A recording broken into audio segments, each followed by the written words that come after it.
Magandang araw, bagong Pilipinas. Ako ang inyong alagad ng batas, taga-taguyod ng Balitang Pulis. Patrolman Julius Sam Acad, maghatid sa inyo ng tamang balita, kwento ng pulis at serbisyo para sa mamamayan, at ito ang PNP News Online. Ang pangunahing balita ng Police News Network. Alagad ng batas, taga-taguyod ng Balitang Pulis.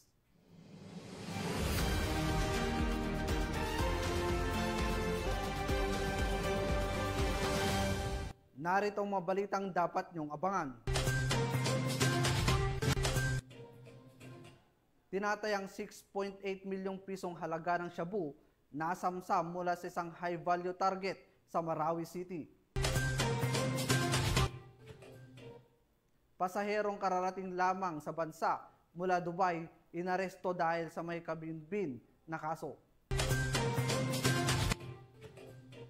At dalawang individual arestado ng PNP ACG sa iligal na pagbebenta ng ATM card online.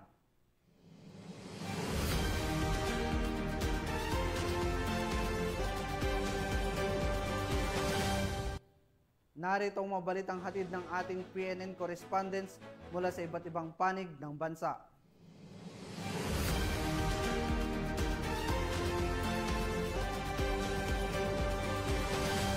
Simulan natin ang balita mula sa bahagi ng Luzon.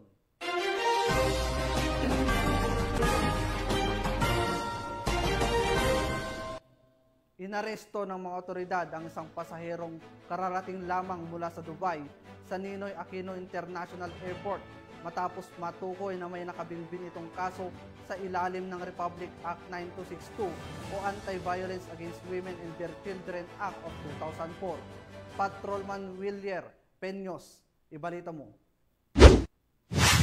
Isang 45 anyos na lalaki na residente ng Parañaque City ang inaresto ng pinagsanib puwersa ng Philippine National Police Aviation Security Group at ng Manila Police District matapos siyang dumating sa bansa nitong Hunyo 11 sakay ng isang international flight mula pa sa bansang Dubai. Ayon sa Bureau of Immigration, ang pangalan ng suspect ay lumabas na may umiiral itong warrant of arrest sa kanilang system na inisyu ng Pasay City Regional Trial Court. Ang kaso ay may kaugnayan sa paglabag sa Republic Act 9262 o ang Anti-Violence Against Women and Their Children Act. Ang batas na ito ay layong protektahan ang kababaihan at mga bata laban sa anuman uri ng karahasan. Ang suspect ay may nakatakdang piyansa sa halagang 72,000 para sa naturang kaso. Kaagad na nakipag-ugnayan ang mga otoridad ng NAIA Police Station 3 sa warrant section ng Manila Police District upang tiyakin na maayos maipatupad ang warrant. Wala namang naiulat na kaguluhan sa mismong pag-aresto. Sa ngayon, nasa kustodiya na ng Intelligence and Warrant Section ng Police Station 11 MPD ang suspect para sa kaukulang dokumentasyon at pagsasailalim sa legal na proseso. Mariing paalala ng mga otoridad sa publiko ang patuloy na pagsunod sa batas sapagkat ang sinumang may kinakaharap na kaso ay maaaring arestuhin sa anumang oras kahit pa sila ay galing sa ibang bansa. At mula dito sa tagapangalaga ng seguridad ng paliparan ng bansa, ako ang inyong PNN correspondent, Patrolman Willier Peños, alagad ng batas, taga-taguyod ng Balitang Pulis. Maraming salamat, Patrolman Peños.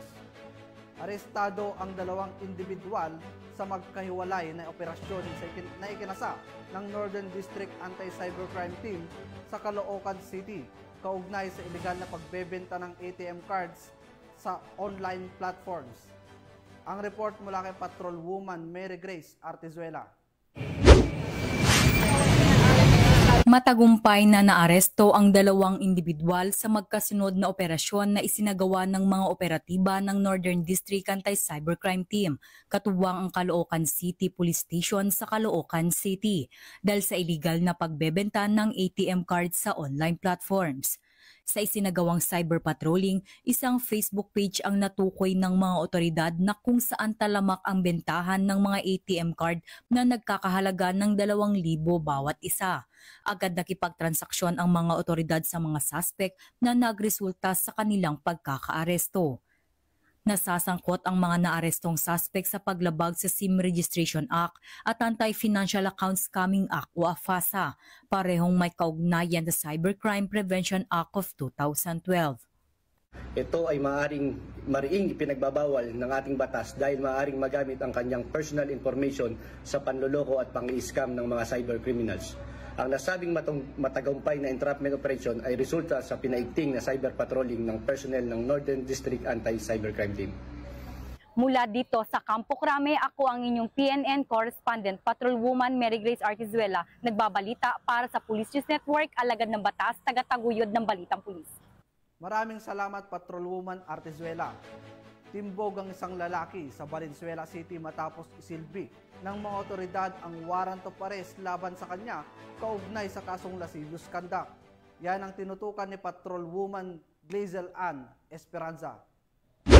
Inaresto ng mga operatiba ng warrant and subpoena section ng Valenzuela City Police Station ang isang most wanted person dahil sa kasong lascivious conduct sa ilalim ng Section 5B ng Republic Act 7610 o ang Special Protection of Children Against Abuse, Exploitation and Discrimination Act. Ang naarestong akusado ay isang 49-anyos na lalaki. Ang pag-aresto ay sinagawa sa bisa ng warrant of arrest na inilabas ng Family Court Branch 4 Malabon City kaugnay sa 5 bilang ng kasong lascivious conduct. Inirekomenda ng korte ang kabuuang piyansa na 900,000 para sa pansamantalang kalayaan ng akusado matapos maaresto agad na din sa Custodial Facility Unit ng istasyon. Ito ay naaresto namin sa kasong lascivious conduct. Mula rito sa Northern Police District, ako po ang inyong PNN correspondent, Patrolwoman Glazel Ann Esperanza, alagad ng batas, tagataguyod ng Balitang Pulis. Maraming salamat, Patrolwoman Esperanza. Pinatunayan ng Regional Mobile Force Battalion ng NCRPO ang kanilang dedikasyon at serbisyong publiko at ang swift and responsive public service matapos agad na makapagresponde sa dalawang magkahiwalay na insidente ng paghingi ng tulong mula sa mamamayan. Alamin ang iba pang detalye mula kay Patrolwoman Mariana Danica Bongo. Kailan ng direktiba ng Chief PNP, Police General Nicolas D. Torre III, na 3-minute response time at agarang pagbigay ng police assistance. Pinatunayan ng mga personnel ng RMFB and CRPO ang kanilang dedikasyon sa paglilingkod sa mamamayan sa pamamagitan ng mabilis na pagtugon sa dalawang insidente. Sa unang insidente, habang nasa biyahe patungong NCRPO Camp Bagong Diwa, ang mga kapulisan na pinangunahan ni Police Captain Reinhardt Duladula at Police Lieutenant Christian Giro Spiricalde ay nakatanggap ng ulat mula sa mga pasaherong stranded matapos masira ng sasakyan dulot ng overheat. Agad silang kumilos upang itabi ang sasakyan sa mas ligtas na bahagi ng kalsada. Matapos ang koordinasyon sa Skyway Patrol Group para sa recovery ng sasakyan, isinakay ng RMFB personnel ang mga stranded na pasahero sa kanilang police vehicle at inihatid ang mga ito sa Ninoy Aquino International Airport, Terminal 3 at tiniyak na makakarating sila ng ligtas at naaayon sa kanilang flight. Nagbigay mensahe naman ang Force Commander ng RMFB and CRPO na si Police Colonel Celso M. Rodriguez. Aniya, pinasasalamatan niya ang mga personnel sa kanilang maagap at walang pag-iimbot na pagtulong sa mga na-stranded. Ang simpleng gawain ito ay may malalim na epekto sa komunidad at sumasalamin sa uri ng serbisyo na ating inaasahan at itinataguyod sa RMFB. Sa ikalawang insidente naman, habang naka-duty bilang police visibility, ang mga personnel ng RMFB and CRPO na sina Police Executive Master Sergeant Jocelyn T. Bangayan, Patrolman Ricardio Felipe at Patrolwoman Miliana Pagirigan ay agad na nagbigay ng tulong sa isang individual na may medikal na kondisyon sa Doña Soledad Avenue, Barangay Don Bosco, Parañaque. Dumating ang biktima na nakakaranas ng matinding pagkahilo, panginginig at paninigas ng mga kamay at daliri habang siya ay nakasakay sa kanyang motorsiklo. Agad na isinagawa ng mga pulis ang paunang lunas at nakipag-ugnayan sa barangay para sa agarang medikal na tulong. Ang biktima ay dinala sa ospital ng Parañaque sa tulong ng barangay ambulance. Ang mga pangyayaring ito ay patunay ng aktibong pakikiisa ng RMFB and CRPO sa AAA Policy Framework ni Police Major General Anthony A. Abrin, Regional Director ng NCRPO, na nagtatampok sa pagiging able, active at allied ng bawat pulis sa pagbibigay ng serbisyo publiko. Ang presensya at maagap na pagtulong ng RMFB and CRPO sa mga mamamayan ay nagpapakita ng kanilang pagsisikap na mapanatili ang kapayapaan at kaligtasan ng komunidad. Dahil sa bagong Pilipinas, ang gusto ng pulis, ligtas ka. Mula dito sa Regional Mobile Force Battalion ng NCRPO at sa pamumuno ng aming Force Commander na si Police Colonel Celso M. Rodriguez. Ako po ang inyong Police News Network Correspondent, Patrol Woman Bungo, alagad ng batas, tagataguyod ng balitang pulis. Maraming salamat, Patrol Woman Bungo. Nasabat ang mahigit 1 milyong pisong halaga ng shabu mula sa 2 suspect matapos ang matagumpay na buy-bust operation ng PNP sa Rodriguez, Rizal. Ang detalye ng report mula kay Patrol Woman GV Marie Famoso. Arestado ang 2 individual sa isang buy-bust operation na isinagawa ng Municipal Drug Enforcement Team ng Rodriguez MPS sa Barangay San Isidro, Rodriguez, Rizal. Kinilala ang mga sospek na sina alias Dindo, 42 anyos, high-value individual, at alias Jack, 29 anyos, kapwa residente ng nasabing barangay. Nasamsam sa operasyon ang tinatayang 162 na gramo ng hinihinalang shabu na nagkakahalaga ng 1,101,600 pesos, buy-bust money na 1,000 peso, 1,500 cash, digital weighing scale, isang pouch at mga ID ng sospek. Dinala ang mga sospek at ebidensya sa Rizal Provincial Forensic Unit para sa drug test at forensic examination. Kasalukuyang nakakulong ang mga sospek sa Rodriguez Custodial Facility at mahaharap sa kasong paglabag sa RA 9165. Patuloy ang Rizal PNP sa mas pinaigting na kampanya laban sa iligal na droga para sa mas ligtas at maayos na komunidad. Mula dito sa Calabarzon, ako ang inyong Police News Network Correspondent, Patrolwoman GV Marie Famoso, alagad ng batas, tagataguyod ng balitang pulis. Maraming salamat, Patrolwoman Famoso. Nagbalik loob sa pamahalaan ang isang miyembro ng Sectoral Front Organization sa Agoo La Union bilang bahagi ng patuloy na kampanya ng pamahalaan laban sa insurhensya at terorismo. Nakibalita dyan si Police Corporal Mark Anthony Pico. Umalas sa isang grupong konektado umano sa Kilusan ang isang mangingisda mula sa Agoo La Union matapos ang isinagawang pinagsanib na operasyon ng iba't ibang unit ng pulisya at mga opisyal ng barangay. Isinagawa ng 2nd La Union Provincial Mobile Force Company, katuwang ang Agoo Municipal Police Station, Tactical Support Company, RMFB-1, Regional Intelligence Division, Provincial Intelligence Team La Union, RIU-1, at La Union Provincial Intelligence Unit sa pakikipag-ugnayan sa mga opisyal ng barangay. Ang operasyong nagresulta sa voluntaryong pagkalas ni alias Bari, isang mangingisda sa grupong Timek Kanamnama Dagiti Babasit amang ngalap ti La Union. Sa isinagawang debriefing, sinabi ni alias Bari na gusto na niyang mamuhay ng tahimik at hindi na muling makisangkot sa anumang organisasyong konektado sa anumang kilusan. Pinirmahan rin ni alias Barry ang kanyang oath of allegiance bilang pagpapakita ng kanyang voluntaryong pagbabalik loob sa gobyerno. Ang seremonyang ito ay dinaluhan at nasaksihan ng mga barangay official at mga kinatawan mula sa nabanggit na mga unit ng pulisya.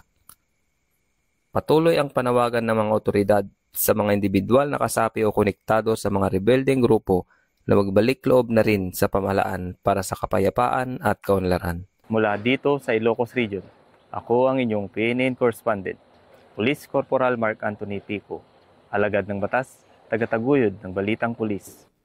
Maraming salamat, Police Corporal Pico. Hindi na nakapalagpa ang isang lalaki matapos mahuli sa sinagawang buy-bust operation ng mga otoridad sa San Jose del Monte, Bulacan. Tinutukan niya ni Patrolwoman Mildred Tawagon. Arestado ang isang lalaki sa kinasang buy-bust operation ng San Jose del Monte City Police Station sa Barangay Kaipian, San Jose del Monte City, Bulacan. Kinilala ni Police Lieutenant Colonel Edelmar G. Alviar, hepe ng nasabing istasyon na si alias TJ, 30 taong gulang, binata, walang trabaho at residente ng nasabing lugar.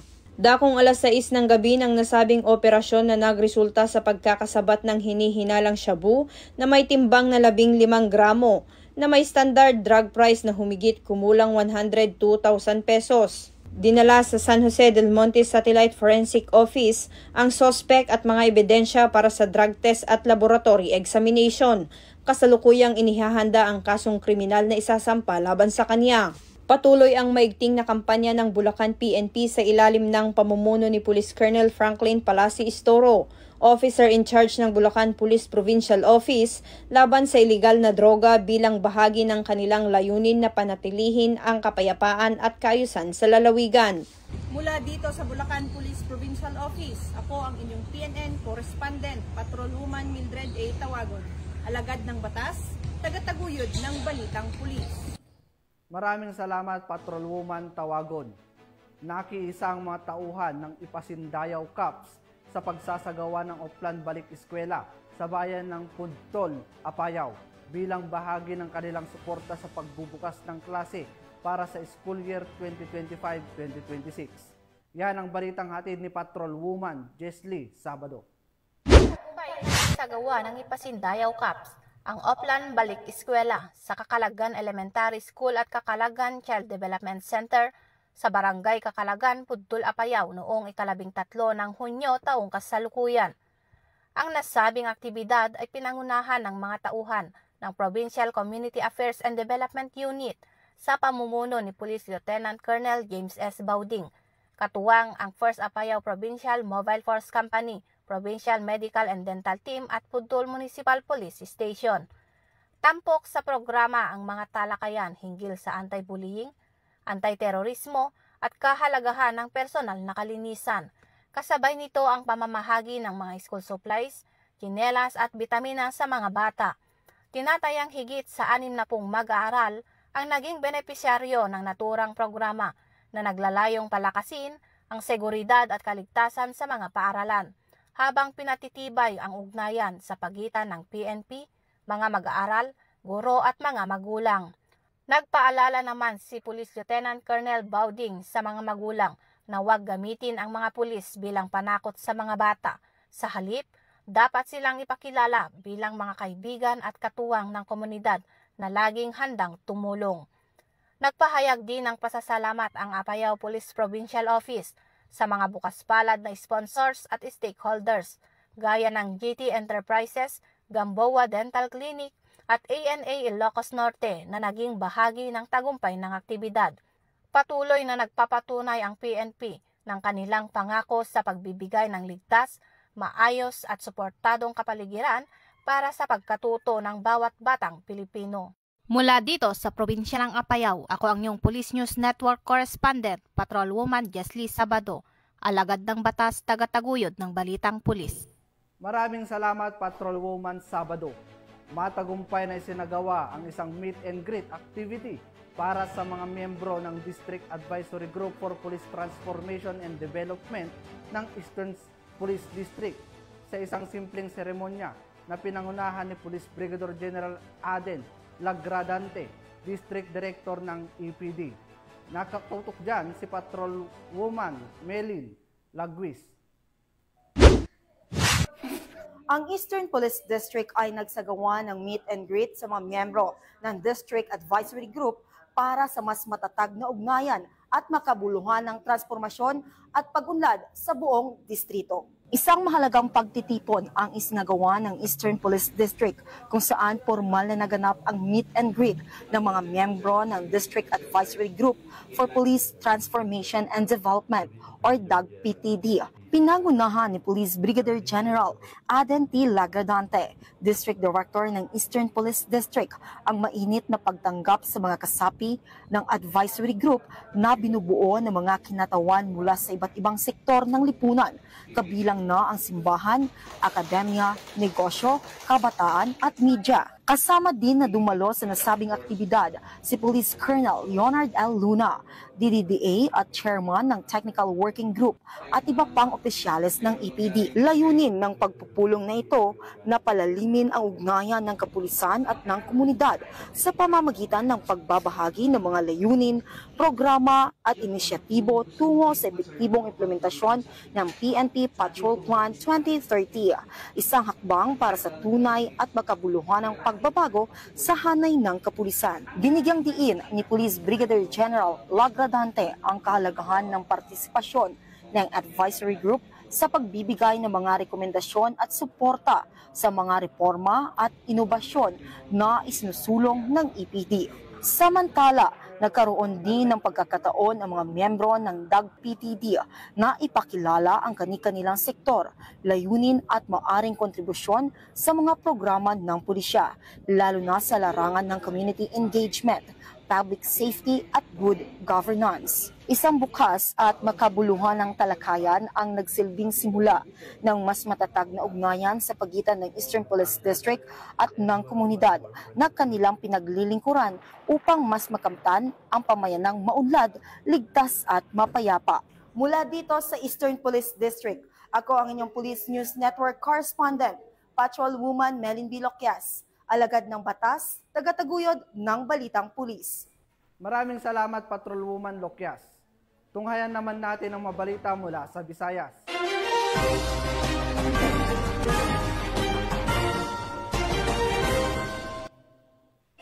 Sa presinto ang bagsak ng mag-live-in partner at ang kambayaw ng isa sa mga ito nang maaresto sa kinasang anti-illegal drugs operation ng otoridad sa lungsod ng Kabangkalan, Negros Occidental matapos silang maaktuhang nagbebenta at nag-iingat ng hininalang shabu. Magbabalita dyan si Patrolwoman Justin May Halyores. Tatlong katao, kabilang ang magka-live-in partner at bayaw nito, ang naaresto sa matagumpay na isinagawang drug buy-bust operation ng mga operatiba ng Kabangkalan Component City Police Station sa Purok Santa Cruz, Barangay Tagukon, Kabangkalan, Negros Occidental nito lamang 13 ng Hunyo taong kasalukuyan. Kinilala ni Police Captain Jolan G. Vinson, Deputy Chief of Police ng Kabangkalan CCPS, ang mga sospek na sina alias Francis, 44 anyos, alias Karen, 34 anyos at alias Joem na 25 anyos, pawang mga residente ng nasabing lugar.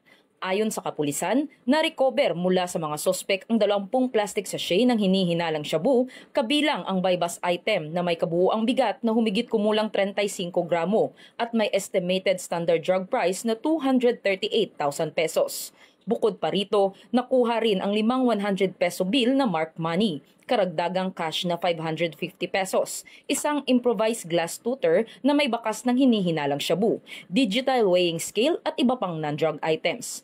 Patuloy ang investigasyon habang nasa kustodiya na ng Kabangkalan CCPS ang 3 sospek para sa kaukulang dokumentasyon at nakatakdang sampahan ng kasong paglabag sa Republic Act 9165 o ang Comprehensive Dangerous Drugs Act of 2002. Ang matagumpay na operasyong ito ay patunay ng masigasig at walang humpay na kampanya kontra iligal na droga ng kapulisan sa Kabangkalan at ng buong Philippine National Police para sa kapayapaan at kaligtasan ng sambayanan.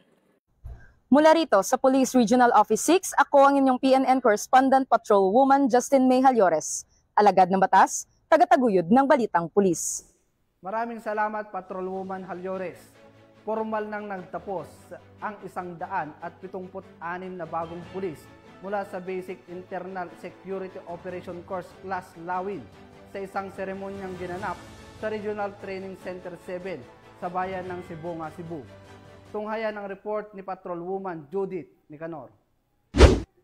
Matagumpay na nagtapos ang 176 na pulis sa Basic Internal Security Operations Course Class 02-013-R7-2025-024 and 025 Lawin na ginanap sa Regional Special Training Unit 7, Camp Severino, Hinovia, Barangay Bay, Sibunga, Cebu nito lamang nakaraan. Pinaunahan ni Police Brigadier General Victor V. Arevalo, Director ng PNP Training Service, ang closing ceremony kasama sina Police Lieutenant Colonel Erwin M. Pabroques, Officer in Charge ng RST 7, Police Lieutenant Colonel Clarissa R. Gabutan, Officer in Charge ng Regional Learning and Doctrine Development Division 7 at iba pang opisyales ng Pro 7 na nagpaabot ng pagbati sa lahat ng nagtapos.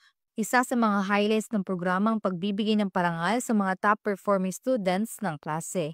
Itinanghala overall top 1 si Patrolwoman Eileen Claire de la Torre Garingo habang natanggap ni Patrolman Mark Del Calape Torion ang Leadership Award bilang Class Battalion Commander. Ibinahagi naman ni Patrolman Jem Chris S. Bonghanoy, Class President, ang kanilang class impression bilang bahagi ng programa. Binigyan din ng sertipiko ng pagkilala mga facilitator ng kurso bilang pagkilala sa kanilang mahalagang papel sa matagumpay na pagsasanay. Pinaunahan ni Reverend Jeve C. Cadiz ang pagbabasbas ng blue berets at paglalagay ng bisok pins, na sinunda ng ceremonial donning na pinaunahan ni Police Brigadier General Arevalo. This journey has not been easy. We know. Sinubok kayo sa lahat ng aspeto, physical, mental at emotional. There were moments of doubt, exhaustion, and maybe even fear. But you stood your ground. You pushed through the pain, embraced the discipline, and held on to the values we in the PNP hold close to our hearts. Behind my back is the new graduate sa ato ang PNP Bisok. No? It is one of the mandatory courses sa ato ang mga police officer. In terms of internal security operation, so preparing them for possible ISO operation in relation sa ato ang tulong natin sa ating AFP. Then also this kind of training can help ma-mold natin yung capabilities ng ating mga kapulisan at yung ma-instill natin yung disiplina na kinakailangan sa itong mga kapulisan. Labis naman ang tuwa ng bawat pamilya ng mga nagtapos sa bagong karangalan na kanilang napagtagumpayan. Isa itong patunay ng sakripisyo at dedikasyong ipinuhunan ng bawat isa sa pagsasanay. Yung application ng Bisok sa 5 minutes response time ni Chief PNP ay napakalaking aspeto at napakalaking factor dahil dito sa Bisok, bawal mag-relax. Dapat mag-decide ka, may discretion ka in a short period of time. Bawal ang pabagal-bagal. Tapos, yung 5 minutes, pag dito sa training, marami na nagagawa yan. Kaya, ang Bisok, very vital sa tinatawag na 5 minutes response time ni Chief PNP. Ang Bisok ay isang mahalagang kurso na naglalayong palakasin ang kakayahan ng mga pulis sa internal security operations upang epektibong tumugon sa banta ng insurhensya, terorismo at kriminalidad. Mula dito sa Central Visayas, ako ang Police News Network Correspondent, Patrolwoman Judith Nicanor, alagad ng batas, tagataguyod ng Balitang Pulis. Maraming salamat, Patrolwoman Nicanor. Narito naman ang mabalita mula sa bahagi ng Mindanao.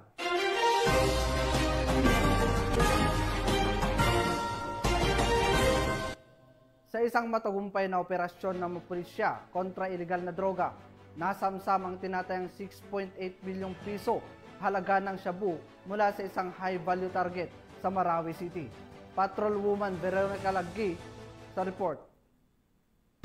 Nasamsam ang tinatayang 6,800,000 pesos halaga ng shabu mula sa naarestong high-value target sa isang matagumpay na anti-illegal drug operation ng mga operatiba sa Barangay Lilod, Sadok, Marawi City nito lamang ika-10 ng Hunyo taong kasalukuyan.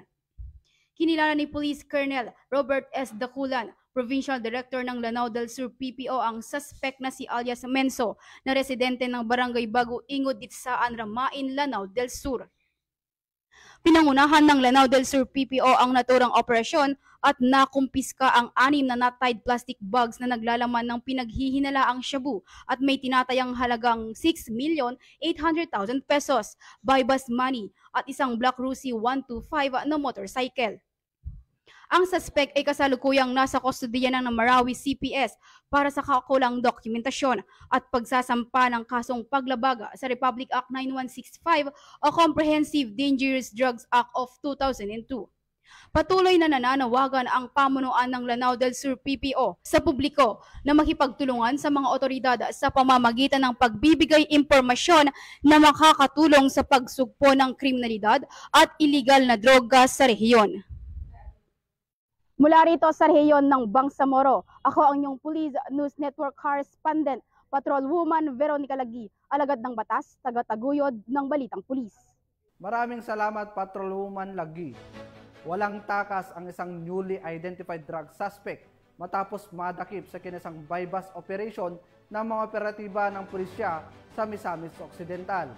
Narito ang detalye ng report mula kay Patrolwoman Riza Sahonya.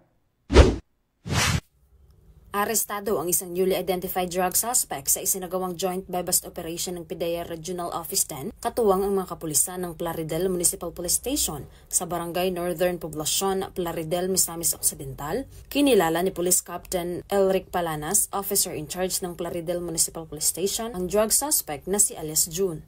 Lalaki, 39 na taong gulang, walang trabaho at residente ng nasabing lugar. Sa ikinasang joint buy-bust operation ay nagresulta sa pagkakakumpiska ng mga pakete ng hinihinalang shabu na may bigat na 3 gramo at street value na tinatayang 20,400 pesos, isang cellphone at isang 1,000 peso bill na ginamit bilang buy-bust money. Ang suspect ay nahaharap sa kasong paglabag sa RA 9165 o Comprehensive Dangerous Drugs Act of 2002.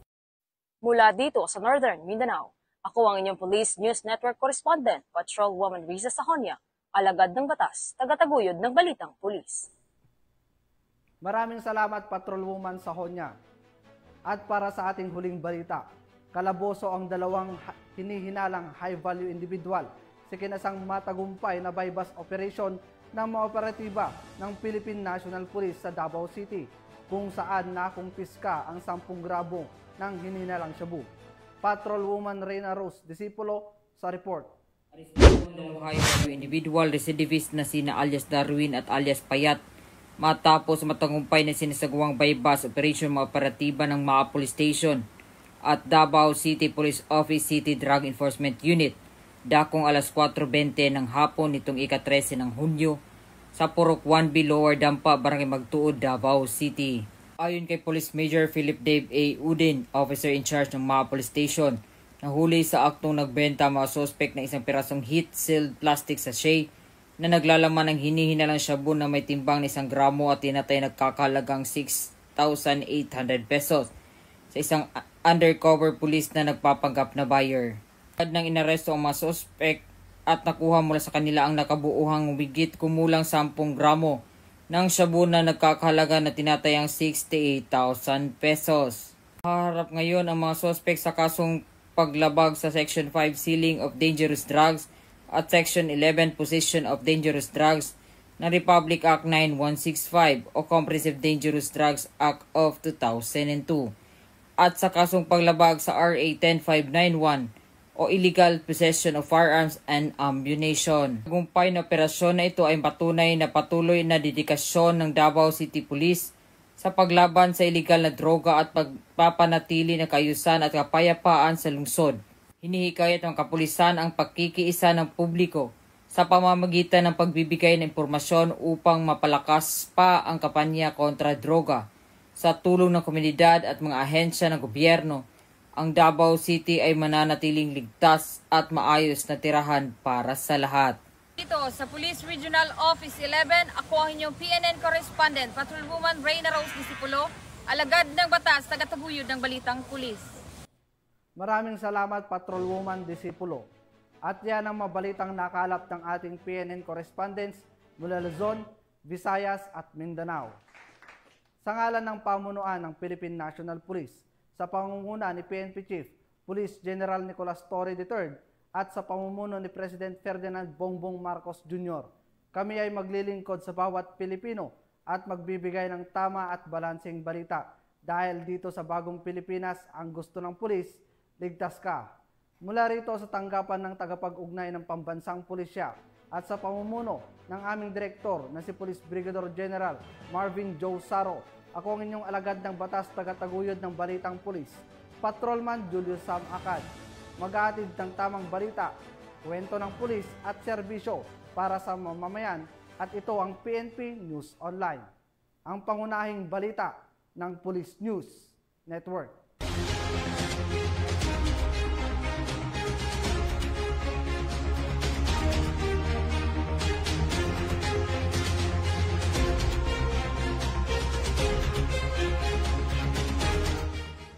Police News Network, alagad ng batas, tagapagtaguyod ng balitang pulis.